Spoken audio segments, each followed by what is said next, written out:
Te doy la bienvenida a Karma Emprendedor, un podcast en el que vas a poder escuchar, sin filtros, a emprendedores como tú que han conseguido vivir de su pasión. No solo vas a aprender las estrategias de cómo lo han hecho, sino que vas a conocer de verdad a la persona que hay detrás, sus aciertos y errores, sus virtudes y defectos y algunos de sus vicios inconfesables. ¿Para qué? Para que liberes tu karma emprendedor, es decir, que pongas en marcha aquellas causas y condiciones que necesitas activar para que tu negocio funcione. Por cierto, si quieres saber cuáles son los 7 obstáculos que te están impidiendo vivir de tu pasión y cómo superarlos, he preparado un ebook para ti con ejercicios simples y prácticos. Ve ahora a davidalonsogarcia.com/ebook y descárgatelo gratis. Y ahora, vamos a por la entrevista.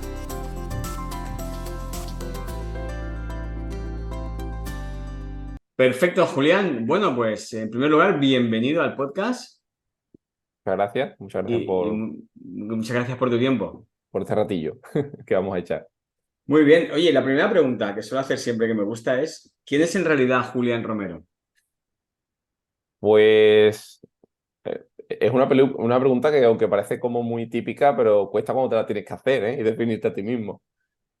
Pues te diría que es un chico de 33 años que siempre se ha movido un poco por buscar un poco su pasión o lo que le gustaba en la vida, por eso tengo distintas profesiones. Y que actualmente pues, puedo decir que me dedico a algo que me apasiona, que además es mi propio negocio, y que en resumidas cuentas pues, se podría decir que lo que hacemos es ayudar a las tiendas online a escalar, ¿no? su facturación con estrategias de publicidad. Algo Vale, que hoy pues, me llena mucho y me permite ir creciendo. muy bien. Y además de eso, ¿no? Eso sería un poco más lo que haces. Sí, Además de es eso, verdad. ¿qué es lo que hace? ¿Quién eres cuando no estás haciendo eso? Pues te diría que soy una persona muy creativa, siempre estoy dándole vueltas a todo y pensando en cosas nuevas que hacer o hacer cosas de manera diferente.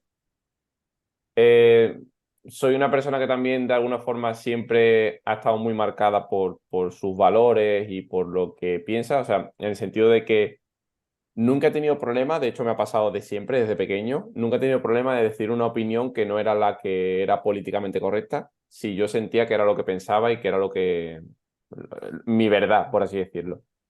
Eso muchas veces me ha llevado a, pues lo típico, ya no caes tan bien a la gente o te excluyen un poco porque no tienes una opinión que es la que tiene la mayoría o te excluyen de planes o cosas así. Pero sinceramente creo que eso de alguna forma me ha llevado a conectar más también con otras personas, con las personas que realmente necesitan tener a alguien real que te dice las cosas de forma realista y no una persona que te miente. Y eso es algo que también tengo arraigado no solo a lo que es mi entorno personal, sino que lo llevo también a mi negocio. El tema de tener unos valores, de tener una ética, de hacer las cosas con cariño, con amor, con pasión. Y sobre todo, yo creo que si podría decir dos cosas que me marcan a nivel personal, son esa y quizás la otra, la del tema de la creatividad, como te he dicho, y bueno, y el humor. Aunque a lo mejor me puedan ver aquí muy serio, después siempre estoy gastando bromas. Vale. Bueno, como buen andaluz, ¿no? Hombre, claro, tiene que Un andaluz hacer. que no gaste bromas es raro. Es raro, es raro, es raro. Y que no eche la siesta, ¿no? Y que no eche la siesta. Bueno, yo también la he hecho, ¿eh? Y estoy en Tarragona. Bueno, eso es que eso ya se ha extendido ya Ya, a ejercicio efectivamente. popular ya en toda España. Oye, Julián, ¿y cómo, cómo llegaste a montar este negocio? Pues si te hago el cuento largo, la verdad que son bastantes vueltas, porque de alguna forma, a ver, todo comienza un poco por mi, ¿cómo decirte? Como mi satisfacción, cuando ya empecé a trabajar, mi satisfacción que siempre llegaba cuando yo veía que tenía un techo, y ese techo era, pues, evidentemente, las personas que estaban por encima. Es decir, yo soy una persona que a mí me gusta constantemente progresar y aprender más y saber más y tener más habilidades y ese tipo de cosas. Y yo veía que en mis distintos trabajos que tuve anteriormente siempre llegaba al techo en el que alguien me decía, no, pues puedes llegar hasta aquí y se acabó. Y eso me llegó a darme cuenta de decir, oye, que yo no sirvo para trabajar por cuenta ajena, porque yo quiero más cosas. Y bueno, de entre, como digo, varias profesiones que tuve, porque soy topógrafo y técnico en urbanismo, después estudié delineación en la construcción, después di un salto total a otro sector y soy dietista, es decir, me dediqué al tema de nutrición y demás, pasando consultas. De ahí pasé al mundo del marketing, porque no sé si conoce a Carlos Ríos o al movimiento Real Fooding, Sí, sí, sí, sí. pues yo le gestioné las redes sociales a él cuando todo empezaba. Entonces ahí empezó digamos, mi inicio en el mundo del marketing, por así decirlo, con las redes sociales. Y de ahí yo empecé a estudiar ya la parte de publicidad. Y cuando empecé a estudiar el tema de publicidad y demás, pues es cuando ya decidí montar mi negocio y salirme ya de todo lo que era trabajar por cuenta ajena. O sea, como te digo, ha sido un poco salto de un lado a otro hasta llegar a aquí. Hostia, pero vaya salto, ¿no? Es decir, topógrafo, delineación, dietista, marketing y publicidad, ¿no? Sí, porque digamos que lo de tema de topógrafo y delineación viene a lo típico que muchas veces te instaura un poco tus padres, ¿no? Lo típico de tus padres. Tienes que ser arquitecto o abogado o, ¿no? Las típicas profesiones como de éxito para ellos. Y al final me metieron al tema de la arquitectura porque a mí siempre me ha gustado mucho el dibujo y el diseño y era algo que me gustaba. Y como no pude entrar en arquitectura por un problema, bueno, una enfermedad visual que tengo, que no me permitió estudiar en ese momento para el tema de la selectividad y todo esto, pues claro, yo empecé digo, vale, me meto a algo parecido. Y entonces pues estudié topografía y urbanismo, que era un grado superior. Vale. ¿Qué pasa? Que eso sucedió en el famoso año de 2008 o 2010, creo que fue, el tema de la crisis, que la construcción también cayó muchísimo y todo eso. Yo pensé que iba a durar poco, entonces digo, oye, pues me sigo formando en este ámbito y así estoy más preparado. Entonces estudié otro grado superior de delineación de la construcción. Y ya al ver que estudié eso y que no, que la cosa no tiraba, pues dije, pues me voy a otra cosa que me apasione y que me guste. Y como siempre he sido muy deportista, el tema de la alimentación y todo, pues digo, pues me pongo a estudiar dietética. Y ese ya sí fue una profesión que me permitió estar trabajando varios años, pasando consulta en un centro de entrenamiento personal. Y me llevó también a conocer a Carlos Ríos, más que nada también porque es de aquí de Huelva, y empezar con él a trabajar en el movimiento Real Fooding. Primero en consulta y después con el tema de las redes sociales. O sea que de ahí viene un poco todo. Qué bueno, ¿no? Vaya cambio, vaya evolución. Entonces, bueno, pues eso, estás con Carlos gestionando las redes sociales y llega un momento en que te metes en el tema de la publicidad. Sí, ¿Cómo llegas a eso? en principio lo buscaba por mejorar, por así decirlo, mis habilidades, porque al final las redes sociales están muy bien y tienen mucho crecimiento, pero sí es cierto que dependes también de alguna forma del algoritmo, ¿no? De que no te muestra todo el mundo que tú quisieras y demás. Entonces, por intentar mejorar mis habilidades, me puse a buscar formaciones sobre publicidad y así también tener esa parte. Pero estándome formándome, de hecho, en un máster con el tema de la publicidad, volví al mismo punto que me había pasado en anteriores trabajos de ese choque otra vez de nuevo de realidad de, oye, que aquí una persona por encima que no o sea, tú no puedes llegar a progresar todo lo que tú quieras si esa persona no quiere, porque está por encima tuya. Y entonces, además, justo coincidió con el tema de la pandemia. A mí me pilló, de hecho, allí en Madrid también trabajando, o sea, me pilló allí toda la pandemia, encerrado en un piso de no sé cuántos metros cuadrados sin que diera al exterior, o sea, aquello fue como entre lo que pasó con el tema del trabajo y esa situación me llevó a replantearme todo y dije, vale, pues voy a seguir estudiando todo esto, pero para que en septiembre, que es cuando acaba mi contrato, digo, me vuelvo a Huelva y empiezo por mi cuenta. Y vamos, y eso hice. En septiembre del 2021 fue cuando te volviste para Huelva. 2020, Ah, en 2020. la pandemia, sí. Vale. Sí, ya no me acuerdo ni cuándo fue la pandemia. No sé si fue en el 20 o en el 21, tío. Han seguido tantos años que ya no sabes, ¿no? Efecti- Ya. Efectivamente. Vale, entonces en septiembre de 2020 te vuelves a Huelva a vivir en un sitio como mucho más tranquilo, ¿no? Buscando esa calidad de vida. Sí, concretamente a Punto Umbría, precisamente por eso, porque yo eché en falta, entre otras cosas, pues eso, ¿no? El tema del sol, la playa, los entornos un poco así naturales. No es que no los haya allí, sino que al final, como pilló también la pandemia, pues oye, y entre que no daba el sol ni por la ventana porque no había exterior, era un patio, pues digo, mira, yo ya que me voy a Huelva, aprovecho y me voy a un sitio que, oye, que se pueda estar tranquilo, vivir bien y demás. Y por eso me vine a Punto Umbría. Y al final, de alguna forma, no solo me dio toda esa parte del entorno natural, tranquilidad y demás, sino que me permitió también de alguna forma aislarme, que es lo que necesitas muchas veces cuando inicias tu emprendimiento, ¿no? Salirte un poco del círculo social que tienes, que a lo mejor no es el que más te va a ayudar cuando inicias eso, sino aislarte, lo que se dice muchas veces lo del camino del guerrero, Sí. aislarte, centrarte en lo que tienes que hacer y de ahí poquito a poco construir tu negocio. Claro, porque cuando tú vuelves a Huelva todavía no tenías clientes ni nada.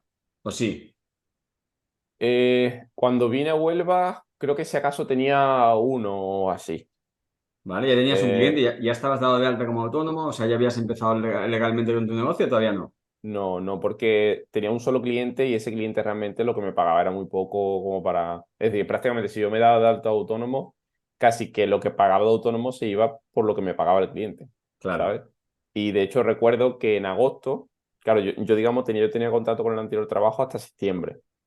En agosto tenía vacaciones, entonces en esas vacaciones estaba aquí en Huelva. Pero claro, yo recuerdo mis vacaciones estar continuamente llamando a prospectos y a negocios para captar clientes. O sea, mis vacaciones fue puramente buscar prospectos. Vale, eso está muy bien. ¿Cómo, cómo empiezas? Eso es. ¿Cómo decides a quién llamas?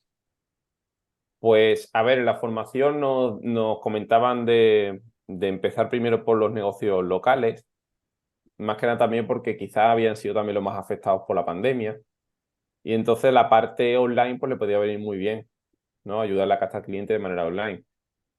Entonces yo directamente, pues como yo venía del ámbito de la salud porque era dietista, pues me centraba en negocios locales relacionados con la salud, que si fisioterapia, dentistas, todo ese tipo de cosas.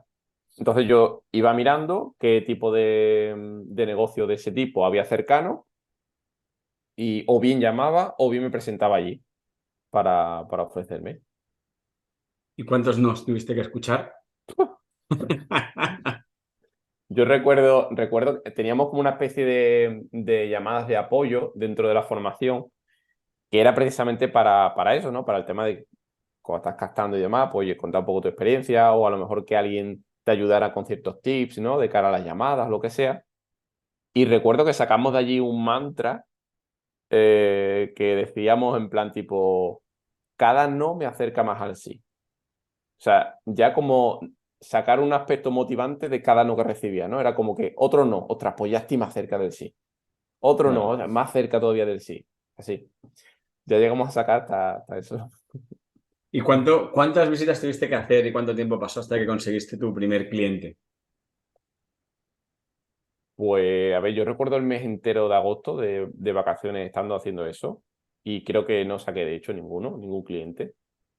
Eh, si te digo la verdad, yo creo que pasaron de esa forma, haciéndolo de esa forma, con llamadas y demás, pasaron incluso algunos un par de meses o así, porque el segundo cliente que me vino, si no recuerdo mal, creo que de hecho vino recomendado del primero que yo ya tenía. O sea, que ni siquiera te vino de todas esas gestiones, ¿no? Que estabas haciendo. Sí, Y, o sea, que te basabas sobre todo en negocios locales, o sea, gente de ahí, negocios de la zona. cuando inicié, sí. Está muy bien porque a mí me pasa, ¿no? Yo soy bastante más mayor y yo he vivido esa etapa. Yo en la parte de Internet me metí en 2012, ¿no? Para empezar a vender online, pero yo he sido comercial durante mucho tiempo, ¿no? Y tienes que tocar puertas para que te las abran, ¿no? Entonces, hoy en día me encuentro con gente que está como eh, a la espera de que el cliente venga, ¿no? O sea, si la gente se cree que porque crea una página web y porque publica en redes sociales, ya va a venir la gente a comprar, ¿no? Entonces, y se olvidan de esta parte que es tan importante, que es el salir realmente a buscar al cliente porque ahí es donde más aprendes, ¿no?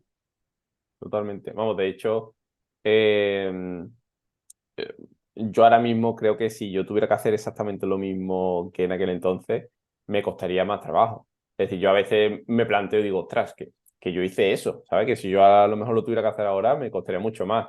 Sí es cierto que de alguna forma yo ya vengo un poco influenciado por lo que vivía en casa, porque mi padre de siempre, o sea, de siempre ha sido comercial y bueno, lo sigue siendo. Entonces yo veía a mi padre, pues eso, teniendo que ir de negocio en negocio, ¿no? Digamos, para que sí, para el cliente, para cobrar, para lo que fuera, para hacer un pedido. Y claro, yo veía como que, oye, que es que no me queda otra. Aparte es que pensaba que en septiembre se acaba contrato y ya está. O sea, este es el camino que yo he elegido. O sea, ¿qué pretendo? ¿Estar en casa y, como tú dices, ¿no? Que vengan solo los clientes o que aparezcan? No puedo permitirme tomar esa decisión, ¿no? O sea, si he tomado esta decisión de dejar el trabajo y empezar con esto, tiene que ser con todo, o sea, al 100%. Y entonces, pues yo creo que de alguna forma eso me obligaba a hacer cosas que me ponían incómodo como eso, porque realmente hay que estar preparado para recibir tantos no. Muchas veces te frustra y dices tú, no valgo, o sea, lo tengo que dejar porque me dicen tantas Claro, veces que no valgo para esto. claro. ¿Y te centrabas, qué es lo que ofrecías en ese momento? Yo, claro, lo que ofrecía en ese momento era la captación de clientes para los negocios locales, captación de leads. Y lo que hacía era, aparte de montar la estrategia de publicidad, le hacía una landing page para la captación. Vale. O sea, tú le Entonces, montabas la landing y le hacías la publi. Le hacías montabas la landing más la publi. sí. Y recuerdo que, bueno, que en aquel entonces, pues lo que hacíamos es, primero, definir al buyer persona que tenía el cliente, definir la oferta que vamos a hacer para la captación y después ya lo que era la implementación en sí de la publicidad y demás. Claro, la parte comercial se tenía que encargar, digamos, el propio cliente, de llamar a esos Claro, leads, de... claro. Tú le montabas toda la estructura para que los leads y la estrategia para que los leads llegaran, pero esos leads, evidentemente, luego tenía que gestionar a la persona. Claro.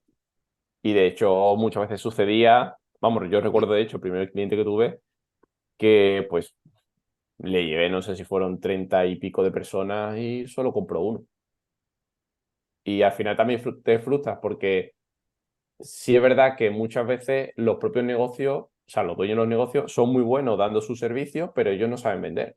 Claro, Entonces se creen que la gente que tú le llevas como lead vienen ya con la tarjeta a la mano dispuestos a pagar, cuando en realidad no, son solo personas interesadas a las cuales tú tienes ahora que venderle tu servicio, ¿no?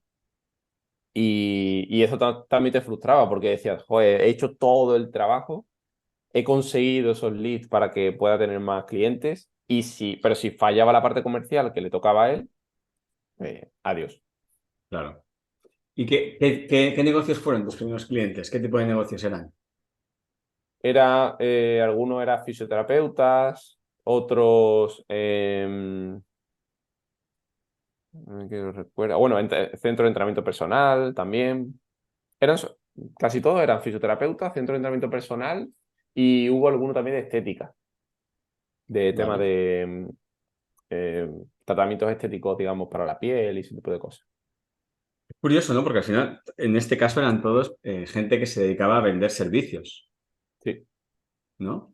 Pero tú ahora ya no vendes, o sea, ya no haces eso, sino, ¿y cómo llegas a algo como tan diferente, ¿no? De gente que vendía servicios, ahora exclusivamente te dedicas a ayudar a gente que vende producto. sí. Pues a ver, tardé unos meses en darme cuenta de que, al menos para mí, había muchos factores que se volvían un poco en mi contra. Uno era que, como eran negocios físicos, muchas veces no veían ni interés ni le ponían interés en la parte online. Entonces ya Claro, era como un obstáculo más a la hora de vender el servicio. Otro era que, como era negocio físico y además pequeñito, pues digamos, su capacidad monetaria para pagarte pues era más bien escasa y para invertir pues igual. Y otro hándicap era pues ese mismo que te acabo de decir, que muchas veces tú hacías todo el trabajo al final que te correspondía, pero si la parte comercial fallaba, las cosas no salían bien. Y claro, al final tú vas buscando, o sea, tú vas teniendo también digamos, esos servicios con esos negocios para buscar casos de éxito que después pueden mostrar a otros y que te sirvan claro, de prueba social. Si después de hacer todo el trabajo no hay caso de éxito porque resulta que no ha sido buen comercial en esa parte, pues al final es como tiempo perdido de alguna forma. Entonces dije, mira, yo no, digo, esto no tira, ¿no? Esto no lo veo yo con buena tendencia. Entonces, mi pareja, mi novia, que también es media buyer, y ella sí gestionaba e-commerce, tiendas online, me dijo, oye, ¿y por qué no pruebas con tiendas online? Que al final tú tienes los conocimientos, sabes hacerlo. Y bueno, y en este caso ves, o sea, no es que dependa todo el proceso de ti, porque al final también depende de la conversión de la web, de que el producto sea bueno y demás, pero al menos si ves cómo en las propias métricas tú puedes mostrar si estás teniendo compras, si estás teniendo retornos. De la otra forma, como dependía de otra tercera persona, pues no lo veía, no lo terminaba de ver. Y digo, vale, pues venga, pues vamos a probar. Y total, probé con los primeros e-commerce que estuve gestionando. Fue algo que me gustó también mucho porque cambia ya un poco la estrategia, cambia un poco la forma de hacer las cosas. Y ya dije, oye, me empezaron a llegar más e-commerce y digo, oye, pues yo creo que esto me mola más. Así que ya tiré por ahí. ¿Y cómo conseguiste esos primeros clientes tan diferentes? ¿Cómo llegaste a conseguirlos? Los primeros fue por tema de captación por mail. O sea, contactaba por mail y les ofrecía, yo recuerdo que al principio les ofrecía no, sino directamente le enviaba un vídeo dándole recomendaciones sobre cosas que podían mejorar en su publicidad y demás de las que yo podía ver. Pero tú Y que buscabas la sí, tienda en concreto, o sea, buscabas tú directamente el cliente y dijiste, este cliente, le enviabas, mirabas tú lo que hacían y dijiste, mira, esto se podría mejorar y se lo enviabas por vídeo. sí. O sea, yo elegía los e-commerce. Al final, a ver, hay una cosa que si quieren eso también podemos tratar, que también es interesante. Hay una cosa que yo tengo en cuenta y es que aunque a mí me pueda gustar mucho el negocio con el que trabajamos, para nosotros una parte importante es la persona que hay detrás. Es decir, si no Claro. hay feeling con esa persona, a mí me da exactamente igual que tu negocio sea millonario y que yo me vaya a aprovechar de ello en el sentido de por lo que me puedes pagar. Me da exactamente igual. De hecho, hemos dejado de trabajar con e-commerce bastante grandes y que pagaban muy bien porque las personas de que había detrás no había feeling ninguno. Entonces, claro, yo de alguna forma, dentro del conocimiento que yo podía sacar de Internet, intentaba elegir aquellos e-commerce que me transmitían algún tipo de, oye, pues lo que hace me gusta, o lo que comunican muchas veces en sus redes sociales o su web o lo que sea, me mola, ¿no? Como lo hacen. Claro, yo no conocía a la persona hasta que no quedara con ella, pero al menos intentaba diferenciar de con qué e-commerce sí me gustaría trabajar y con cuál no, al menos de con lo que se veía desde fuera. Claro, genial. O sea, de alguna manera lo que hacías era como prefiltrar el cliente con el que sí, el que no, ¿no? Luego ellos ya te dirían si sí o si no, pero al menos tú de entrada ya te Claro, dirigías a un cliente con el que sabías que probablemente ibas a conectar, ¿no? sí, Genial. Sí, yo también estoy totalmente de acuerdo, porque al final creo que eso es clave, ¿no? Primero, para que la cosa funcione bien y la otra parte también tenga éxito, pero luego también porque ya que empezamos, ya que emprendemos, ya que montamos nuestro negocio, pues al menos que sea con nuestras propias reglas, ¿no? Y decidir con qué tipo de clientes queremos trabajar. Y eso es algo que a nivel de mentalidad a la gente le cuesta bastante de entrar en eso, ¿no? De que, hostia, ¿cómo voy a elegir yo el cliente? Sí, se puede elegir el cliente. pero yo creo que la gente no se da cuenta de que claro que puedes elegir el cliente porque toman un rol secundario. ¿En qué sentido? Es como que parece que, por ejemplo, en mi caso, ¿no? El tema de los e-commerce. Parece que el protagonista es el e-commerce y yo soy como, no sé, como un mero prestador de servicios que el e-commerce contrata y ya está. Y no, el e-commerce es un negocio y yo soy otro. Al e-commerce le puede interesar trabajar conmigo y a mí me tiene que interesar trabajar como e-commerce, pero los dos estamos al mismo nivel. No es uno Totalmente. el importante y el otro es como el secundario. Y yo creo que lo que le pasa a mucha gente es eso, que adquiere ese rol como secundario, entonces parece que todo depende del otro. ¿No? Eso es. Sois dos negocios, es como dos socios, sois dos negocios o dos socios que pretendéis colaborar juntos para beneficiaros juntos. Pero claro, os tiene que venir bien a ambos, no solo a uno.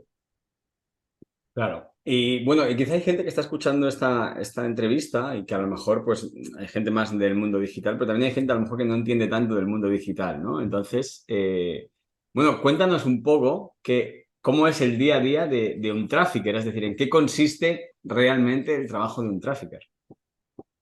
Pues a ver, el trabajo en sí consiste, al menos en el ámbito, bueno, sí, lo podemos definir de forma general.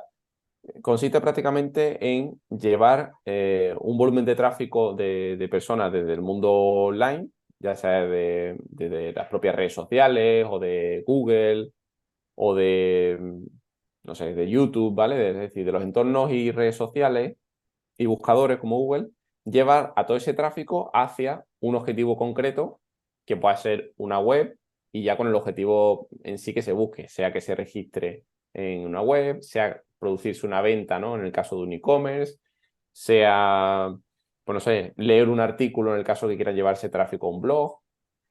Es decir, es trasladar la masa de personas del mundo online a un objetivo concreto que se vaya buscando.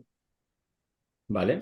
Y para eso, o sea, tú te especializas por ejemplo, en Meta o haces publicidad en cualquier red social. No, nosotros, por ejemplo, dentro del equipo hacemos publicidad en cualquier plataforma. O sea, tocamos tanto Meta como Google como TikTok.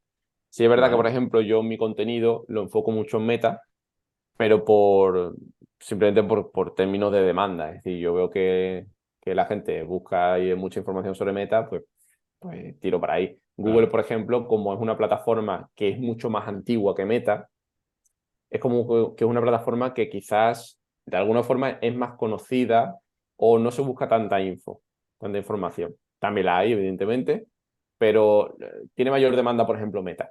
Entonces, claro, yo me aprovecho para mis contenidos de eso, pero internamente trabajamos con clientes tanto la parte de Google, de Meta, de TikTok. De hecho, lo ideal y lo que buscamos siempre es trabajar la omnicanalidad. Es decir, que tu presencia digital no esté solo en una plataforma, sino esté en varias porque es que el usuario es el recorrido que hace. A lo mejor un usuario te conoce por tu Instagram una publicación orgánica, pero después se va a Google a buscar algo concreto y conoce y ve, por ejemplo, un anuncio tuyo y a lo mejor ver un producto, pero no lo compra y después cuando esté en sus redes sociales, ya sea en Facebook o Instagram, ve publicidad justo del producto que se quedó en el carrito y no compró. Eso es gracias a tener presencia digital en todas las plataformas. Si solo lo tienes en una, ahí ya pierdes un poco al usuario. Claro, entonces, pero aquí la pregunta es, para tener publicidad en todas las plataformas, supongo que tienes que tener que ya tener un volumen de negocio importante para poder pagar eso. O sea, sí y no. Sí, si lo quieres hacer bastante completo, porque claro, para poder hacerlo bastante completo y con un embudo y demás, necesitas inversión, ¿no? Para las distintas plataformas. Y no en el sentido de que, bueno, si tu presupuesto es más ajustado, puedes tener una mínima presencia o, por ejemplo, yo qué sé, Meta, ¿no? Si quieres generar demanda, porque, por ejemplo, Meta o TikTok son plataformas que sobre todo para lo que se usa es para generar demanda. Como tú vas a por el usuario y no el usuario por ti, es decir, tú eres quien te presenta, ¿no? Delante del usuario, eso genera una demanda. Entonces, tú puedes tener a lo mejor un embudo de ventas dentro de Meta, por ejemplo, para generar esa demanda con, no sé, con 500, 600 euros al mes de publicidad, a lo mejor se puede montar un embudo más o menos completo. Y después tener en Google Ads, campañas que, por ejemplo, vayan destinadas a búsquedas concretas, es decir, que no sean búsquedas de alto volumen, porque ahí van a estar los grandes, digamos, los grandes anunciantes con mucho más presupuesto que tú, pero puedes ir a palabras que se suelen decir como de cola larga, es decir, palabras que son más específicas, que tienen menos búsquedas, que tienen menos competencia, y que tú aparezcas también por esas búsquedas. Entonces, de esa forma, y eso puede ser un presupuesto muy reducido, puede ser incluso hasta de 100 euros al mes, o 200, como mucho. Entonces, de esa forma, tú tienes presencia en Google y presencia en Meta. Y el presupuesto no es súper abultado. Ahora, si quieres hacerlo en plan con bastante estructura en cada una de las plataformas, ahí ya pues sí necesitas más presupuesto. Claro, entonces te pediría un ejemplo, ¿no? Para alguien a lo mejor que nos está escuchando y a lo mejor, pues yo qué sé, pues yo pienso siempre en el tipo de público con el que conecto más, ¿no? Que es esa gente pues que ha montado un negocio para vivir de su pasión, ¿no? Y que a lo mejor pues está en un momento que no acaba de facturar lo que necesita para poder vivir de ello. o que ya lo está generando y lo que quiere es crecer, ¿no? Eh, Ponnos un ejemplo de qué es lo que tendrían que hacer a nivel de publicidad, de lo que mejor les podría funcionar. ¿Pero qué tipo de negocio sería? Por ejemplo, pues un coach. ¿Vale? Un coach. A ver, yo estoy especializado en la parte de e-commerce, pero por también daros recomendaciones en ese sentido. A ver, el coach yo creo que de alguna forma tiene que definir primero qué necesidades cubre, porque en función de las necesidades que cubre, puede determinar si ya hay gente buscando cubrir esa necesidad o no. Vale, Entonces, si ya hay personas que buscan cubrir esa necesidad, lo más seguro es que hayan ya búsquedas en Google. Y si hay búsquedas en Google, hay intención de búsqueda en Google, te podría venir bien aparecer como publicidad en Google para resolver esa búsqueda, ¿vale? O esa vale, demanda. ¿Qué sucede cuando, por ejemplo, no hay esa intención de búsqueda? Es decir, no, es una necesidad que tú resuelves, pero que a lo mejor la persona todavía está en un estado de conciencia inconsciente, digamos, ¿vale? No sabe que hay algo que puede resolver ese problema o incluso no sabe que tiene un problema. Claro, ahí lo que necesita es generar la demanda, generar ese cambio, ese paso de un estado de conciencia a otro en la persona para que ya sí pueda interesarse en ti. Entonces, ¿hay qué plataforma le recomendaría a las personas para generar esa demanda? Pues o Meta o TikTok. vale, Porque ahí tú no necesitas que alguien esté buscando algo, sino tú puedes ir directamente por la persona. vale. Vale, Eso, perfecto. eso es Y un punto a tener en cuenta. otra de las preguntas, ¿no? Que también se suelen dar es, vale, ¿y qué tipo de anuncios son los que funcionan mejor? Porque hay gente que hace vídeos, hay gente que hace imágenes, hay como diferentes tipos de anuncios. ¿Cuál es el que funciona mejor? A ver, hoy por hoy sí es verdad que el vídeo es lo que prima, ¿no? Es lo que hay ahora mismo, pero yo siempre recomendaría que tengas test y pruebas distintas. Es decir, que no te obceques en un tipo de anuncio concreto, Vale, sino que pruebes vídeo, que pruebes imágenes, que pruebes, en el caso de Meta, por ejemplo, ¿no? Vídeo, imágenes, carrusel. También hay un formato de anuncio que, aunque es en imagen, es decir, tú le metes una imagen, pero no hay en sí no hay personas o elementos en la imagen, sino lo que hay es texto. vale, Ese es otro tipo de anuncio que se usa mucho. Además, en el tema de infoproductos, sé que se está usando mucho porque a mí me salen bastante. Y tengo compañeros que se dedican al tema de infoproductos y lo usan mucho. Pero igualmente, no dar por hecho que un anuncio es el mejor simplemente porque me han dicho que este anuncio es el mejor. Cada sector, cada nicho, cada negocio tiene que encontrar cuál es el que mejor le viene a él. Y eso solo lo puedes encontrar haciendo test y pruebas. vale, Vamos, nosotros mismos lo hacemos con los e-commerce. Por mucho que yo sepa que hay un vídeo que gusta mucho, que yo pruebo vídeo, yo pruebo imagen, yo pruebo carrusel, pruebo absolutamente de todo. Y que después los datos me demuestren qué es lo que mejor funciona. vale. Perfecto. Y Julián, ¿tú ahora mismo con qué tipo de negocios trabajas? ¿Te refieres con sector? Sí, O sea, dentro del e-commerce, sector, volumen, etcétera. Es decir, al final, ¿para qué tipo de e-commerce le puede venir bien lo que tú haces?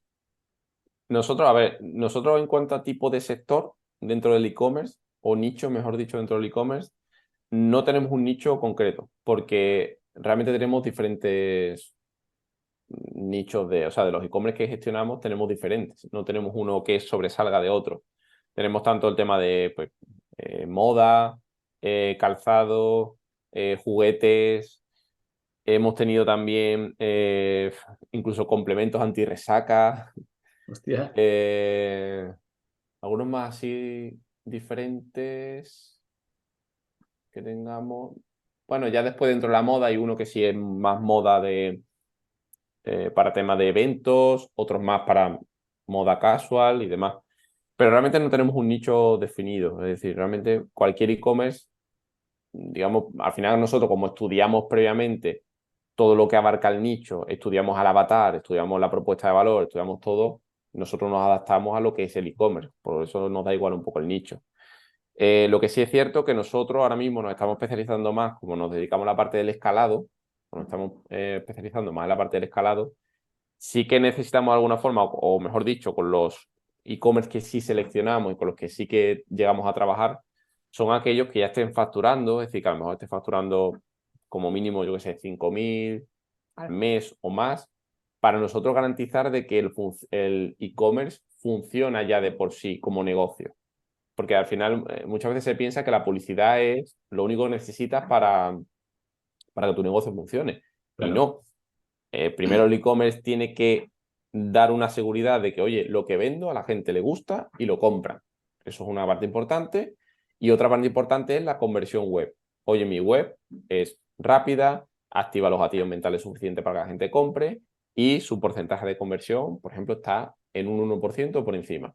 Vale, pues eso ya son dos parámetros que a mí me garantizan de que si yo entro a trabajar contigo para la tercera pata, que es la publicidad, yo puedo potenciar todo eso y que podamos escalar. Pero si esos dos factores, por ejemplo, no están, lo mismo entramos y ayudamos y te ayudamos a mejorar, que lo mismo no, porque hay dos elementos importantes que faltan, que son esos dos. Claro. Por eso intentamos coger a aquellos que ya tienen estos dos elementos, digamos, validados, porque sabemos que son los que más podemos ayudar. Claro, gente que ya está facturando y lo que quiere es crecer, ¿no? Es hacer crecer ese negocio, escalar, como tú has dicho, y facturar más. Y la pregunta es, eh, dentro de tu modelo de negocio, ¿no? El modelo de negocio que tenéis vosotros como empresa, ¿cobráis una cuota mensual? ¿Cobráis un porcentaje? ¿Cómo funciona eso? Nosotros, o sea, hacemos un presupuesto, digamos, para cada propuesta que hacemos de un e-commerce que sí que nos interesa trabajar con él y demás. Le hacemos una propuesta y esa propuesta incluye lo que es la parte fija de todos los meses. Bueno, incluye, primero es un onboarding, se llama, ¿vale? Que es como el inicio de la entrada de ese cliente en el que hacemos todo el estudio de la estrategia que vamos a hacer, el estudio del avatar, del mercado, ciertos análisis, ¿no? La conexión de las plataformas con su e-commerce. Todo eso tiene un coste que es del onboarding. Después tiene lo que es el fee mensual. Y después lo que tenemos nosotros, al final, una de las cosas que a nosotros nos gusta y porque lo vemos lo más, no sé, es lo más, ¿cómo decirte? Es lo más lógico, es que nosotros tenemos como, ganamos como un porcentaje, pero a partir de que el e-commerce empiece a escalar a ciertos niveles. Es decir, lo que nosotros al final intentamos como equipo es que no supongamos un lastre en el crecimiento del e-commerce, porque si no es que no tiene sentido. Si Claro. nosotros estamos buscando hacerlo crecer, pero nosotros suponemos un lastre porque tenemos unos costes súper elevadísimos, unos porcentajes muy altos, no tiene sentido, ¿vale? Entonces, para no suponer un lastre, nosotros lo que tenemos es simplemente un fee mensual, pero con ese fee mensual, el e-commerce puede llegar a invertir incluso hasta, creo que el margen que teníamos mínimo es hasta, o sea, mínimo no máximo, hasta 10.000 euros. Es decir, puede llegar a invertir hasta 10.000 euros que nuestro fee no cambia 10.000 euros al mes en Publi, ¿eh? en Publi. Vale. Y ahora, a partir de que supere esos 10.000 euros, pues hay como unos baremos, hay unos tramos de 10.000 a 50.000, de 50.000 a 100.000, así. Que en función de que vaya superando esos tramos, que eso significa que está escalando, por eso quiere cada vez invertir más, pues nosotros, en vez de tener un fee, tenemos un porcentaje. Vale. Entonces, lo que supone eso es que el e-commerce crece, nosotros crecemos, pero nunca suponiendo, que es lo que pasa con muchas agencias y demás, nunca suponiendo un lastre gordo para el propio e-commerce. ¿Y cuánto puede suponer ese fee mensual? Para pues yo que sé, un e-commerce que esté en este nivel, ¿no? Un e-commerce que esté en 5.000 euros al mes y se esté planteando escalar y crecer, pues es que, claro, no tengo ni idea de cuánto me puede costar eso, ¿no? Porque, claro, depende mucho del perfil del trafficker y tal. En vuestro caso, ¿cuál En sería el nuestro caso, importe? sí, en nuestro caso, o sea, aunque cada propuesta la hacemos personalizada, porque depende de cada proyecto, sí te puedo decir que de mínimo son 1.000 euros de fee. Vale. Es decir, menos de 1.000 euros de fee no nos ponemos a trabajar porque lo hemos hecho con distintos e-commerce y demás, y te das cuenta que los márgenes se te vuelan. Y más sobre todo si tienes la filosofía de cómo lo hacemos nosotros. Es decir, yo, por ejemplo, yo no, bueno, en mi caso yo ya no soy implementador, es decir, yo no implemento, me dedico más a la parte del crecimiento de negocio, pero, por ejemplo, nuestros compañeros o compañeras, no medimos las horas que le dedicamos a un cliente. ¿Qué quiere decir eso? que yo te voy a dedicar las horas que sean necesarias para conseguir que tú tengas los resultados. Eso muchas veces me llevan a que si tú no tienes resultados, o sea, cuando más horas hay que dedicar es cuando no hay resultados. Cuando hay Claro, resultados es todo mucho más sencillo. Pero cuando no los hay es cuando más horas hay que dedicar. Y si encima yo no miro las horas que dedico, sino que dedico las que sean necesarias para conseguir que tú tengas resultados, si hiciera cálculos, al final me doy cuenta que como nosotros tengamos menos de 1.000 euros de fee, eh, no dan, es decir, deberíamos de ser nosotros los que dijéramos al e-commerce, no podemos seguir trabajando. claro, Porque es a nosotros a los que ya no nos sale rentable trabajar contigo. claro.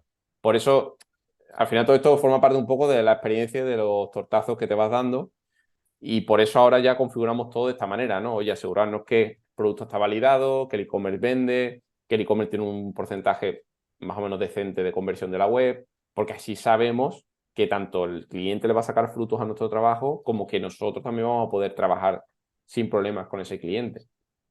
Oye, ¿cuál sería un porcentaje decente de conversión?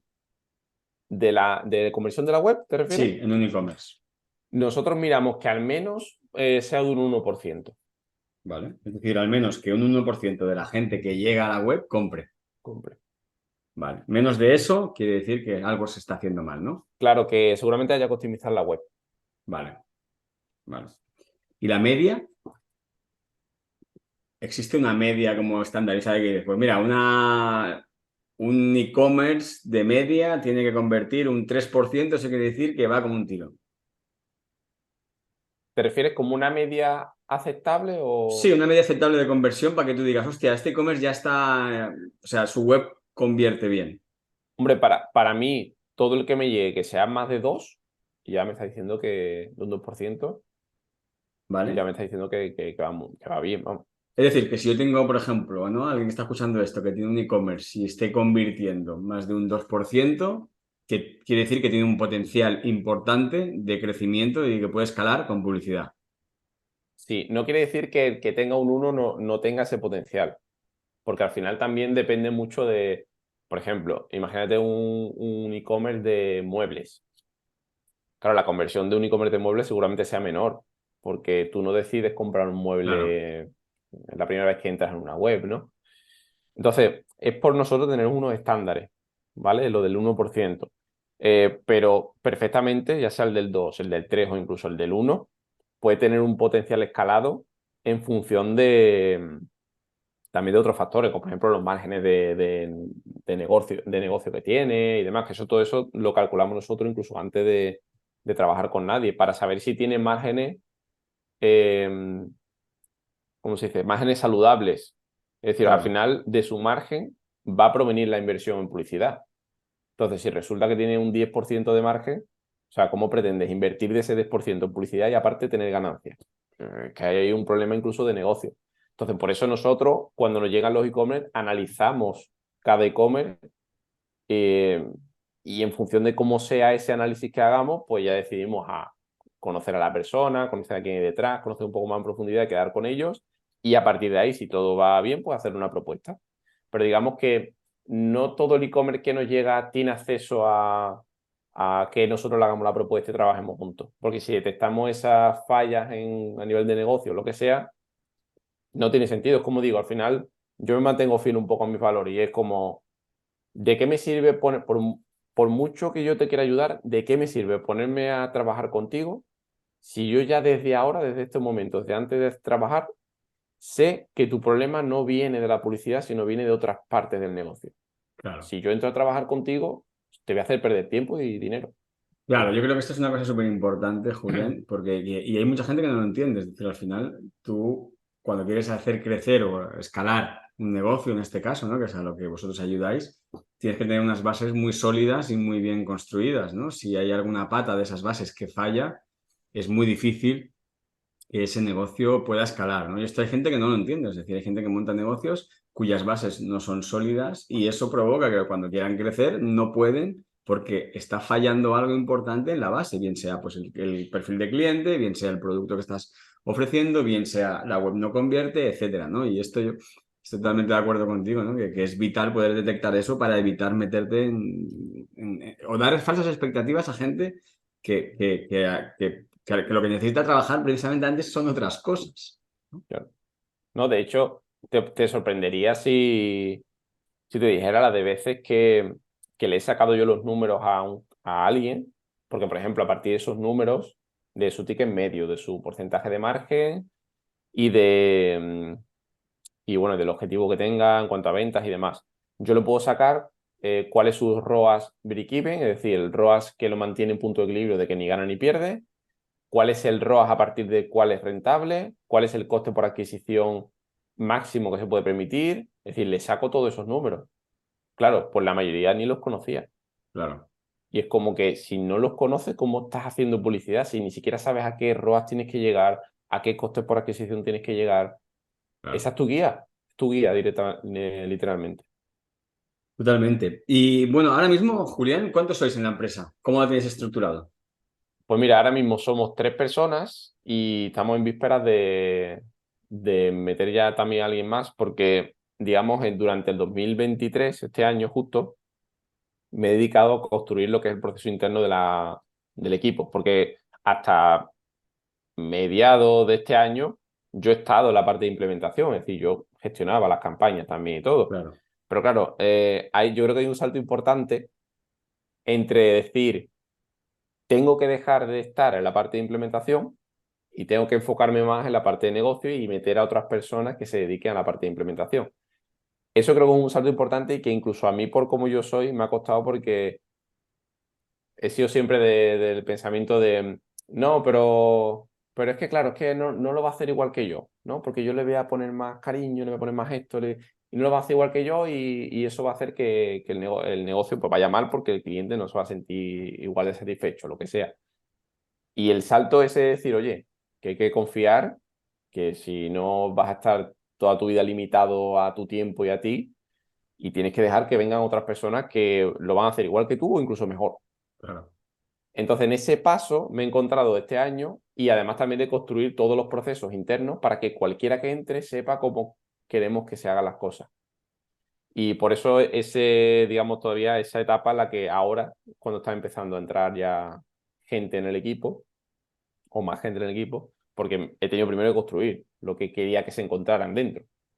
Totalmente, ¿no? Yo creo que además estás haciendo como los pasos como de manera muy coherente, ¿no? A mí me gusta decir que hay como tres pasos en un negocio que es, llamo las tres Cs, crearlo, consolidarlo y hacerlo crecer, ¿no? Entonces, y cada paso tiene que ser en orden. Entonces, tú has estado creando el negocio durante un tiempo hasta que ya empezó a ir a velocidad de crucero. A partir de ahí hay que consolidar, es decir, tienes que asegurarte que tienes las cosas estructuradas y organizadas y que ese negocio funcione, sigue funcionando. Y a partir de ahí, el siguiente nivel ya es hacerlo crecer, ¿no? Ya, vale, ya sé que el negocio funciona conmigo, ahora, ¿qué hago yo para salirme del día a día, para asegurarme que el negocio sigue funcionando y puede seguir creciendo y yo no tengo que estar ya en el día a día, ¿no?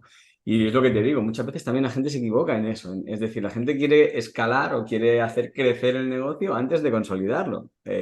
Y hay gente que quiere consolidarlo tan rápido que no le ha dado tiempo a crear las bases sólidas, ¿no? Por tanto, yo creo que es un ejemplo brutal el que estás dando aquí y estoy seguro de que, vamos, que con esas bases que tienes, eso tira para adelante, vamos, como un cohete. Eso esperemos, eso esperemos. Sí, te quería preguntar, Julián, me quedan dos cosas que me gustaría preguntarte. La primera pregunta es, después de estos años ya que llevas emprendiendo, ¿qué ha sido para ti como el aprendizaje más importante? El más importante. mm, pues han sido tanto que es complicado sacar el más. Suele pasar. Pero, pues mira, yo si tuviera que quedarme con uno, yo diría el desarrollarse a uno mismo primero. Es decir, creo que muchos fallos que después se traducen en negocios de personas vienen porque las propias personas que hay detrás mm, no han buscado primero desarrollarse ellos. ¿Vale? Esto es algo que a lo mejor puede parecer un concepto abstracto o complicado para a lo mejor alguien que lo escuche, pero es como tu negocio sale de ti, ¿no? Lo que tú construyes como negocio sale de ti, pero eso que va a salir de ti va a ser deficiente o eficiente en función de cómo seas tú primero, o sea, cómo estés tú primero construido. Y para mí ha sido algo que bueno, que me ha tocado también vivir ciertas cosas para darme cuenta de eso, pero que poco a poco, pues cada vez pues lo voy entendiendo más y me voy preocupando de eso, de oye, primero, ¿cómo soy yo? ¿Cómo me gusta a mí hacer las cosas? El tema de los valores que lo hemos comentado y demás. Y a partir de ahí, de eso que yo ya soy o tengo, ¿cómo quiero construir o cómo quiero que sea ese negocio? ¿Cómo quiero que sean las personas que entren a ese negocio, a ese equipo, a todo eso? Entonces yo creo que el aprendizaje principal, si me tuviera que quedar con uno, de todos los que hay, sería ese. Que bueno, además estoy totalmente de acuerdo, ¿no? De hecho, yo soy, vamos, dentro de mi enfoque, cuando ayudo a emprendedores, mi enfoque siempre, siempre, siempre se basa primero en la parte personal. Es decir, no podemos crear ninguna estrategia, no podemos crear nada si tú no estás ordenado, no, ordenado en ti mismo, ¿no? Y para mí, esa parte del crecimiento personal a la hora de emprender, de tener tu negocio, es vital, ¿no? Porque es lo que te va a preparar para los siguientes pasos. Y cada etapa del negocio, yo que he estado también yo empecé también de cero a vivir de mi pasión, luego monté empresa, luego conseguí escalarla, luego la he dejado y he empezado otra vez por mi cuenta y estoy volviendo a empezar como por los pasos, ¿no? Entonces te vas dando cuenta de que si tú no estás, lógicamente, si tú no estás bien sólido, bien preparado, no tienes mucha claridad y no te conoces realmente a ti mismo, es como que cometes una serie de errores que te hacen, que te impiden crecer o te ponen un techo ahí que dices, ¿cómo salgo? ¿Cómo coño supero esto? ¿No? ¿Cómo coño supero este techo? Y al final la gente tiene que darse cuenta de que el techo, como tú has dicho, es uno mismo, ¿no? Y luego ya, una vez que superas el techo tuyo, ya lo otro es más fácil, ¿no? Pero intentar hacer las cosas de al revés es lo que la gente acaba por bloquear. Es también creo que es lo que nos enseñan, ¿no? Porque es como que, oye, emprendimiento, crear un negocio, pues como que, oye, pues te tienes que dedicar única y plenamente en crear un negocio. Sí, o sea, tienes que crear el negocio, pero mientras creas el negocio es importante que te crees a ti también.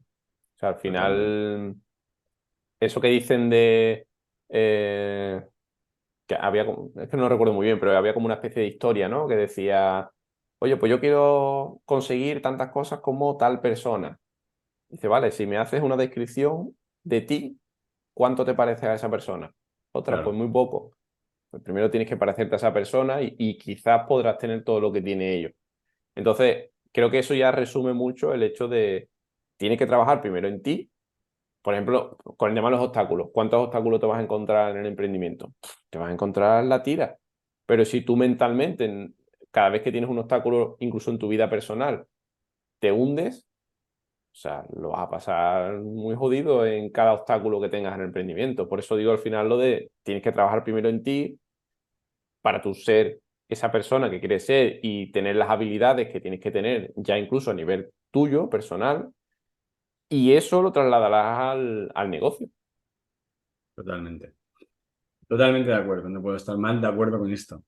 Y la última pregunta, Julián, es si te viera ahora ese Julián topógrafo delineante que empezó, que acabó esos estudios, esos grados y tal, ¿qué te diría?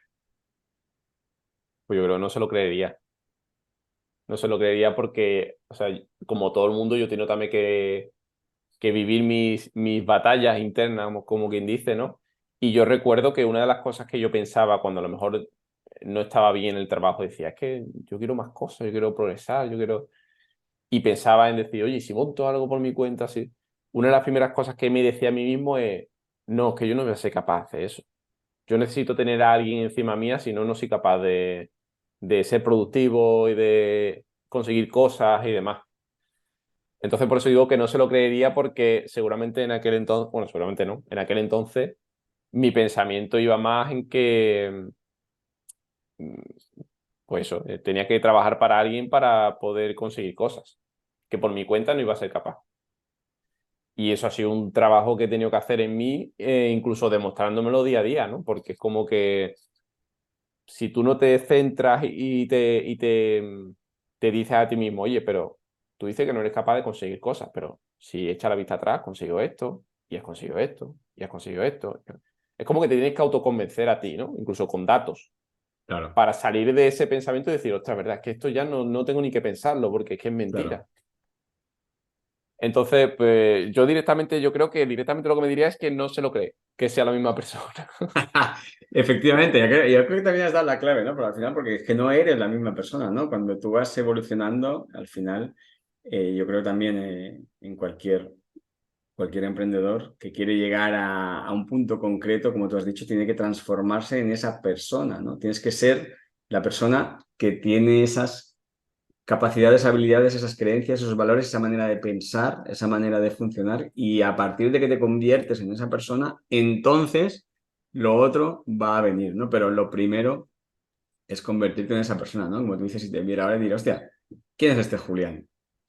Seguro que soy Se yo, parece, ¿no? Se parece a mí físicamente, pero pero no lo no reconozco. habla como yo.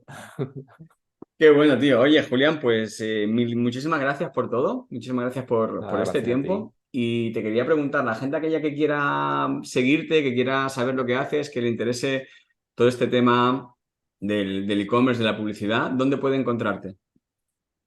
Pues mira, me pueden encontrar en cualquier red social tipo, pues eso, Instagram, YouTube o TikTok, porque subo contenido constantemente a todas.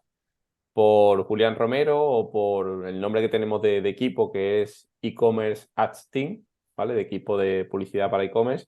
¿Vale? O si no, en julianromero.es, pues también, que es mi web, pues también me Vale. pueden encontrar por ahí. julianromero.es, desde ahí también ofreces los servicios, desde julianromero.es. Sí, ofrecemos, en ese sentido, ofrecemos tanto los servicios de gestión de publicidad para e-commerce, para escalado de e-commerce, como por ejemplo en mi caso, eso sí es algo que sigo haciendo yo, asesorías 1-a-1 para emprendedores o para e-commerce también, claro. Perfecto. Genial, pues nada, ahí lo pondremos todo aquí en la descripción del podcast en YouTube y en el podcast, en Spotify y todo, estará por ahí abajo. Así que muchísimas gracias, Julián, por todo y nada, un placer conocerte. Tío, un abrazo. Nada, muchas gracias a ti, David, igualmente un placer. Hasta luego. Chao. ¿Qué? ¿Qué te ha parecido? No olvides valorar bien este podcast, suscribirte si te ha gustado para no perderte ningún episodio y compartirlo con aquellas personas emprendedoras a las que sientas que les vendría bien escucharlo. El karma te lo devolverá. Un abrazo.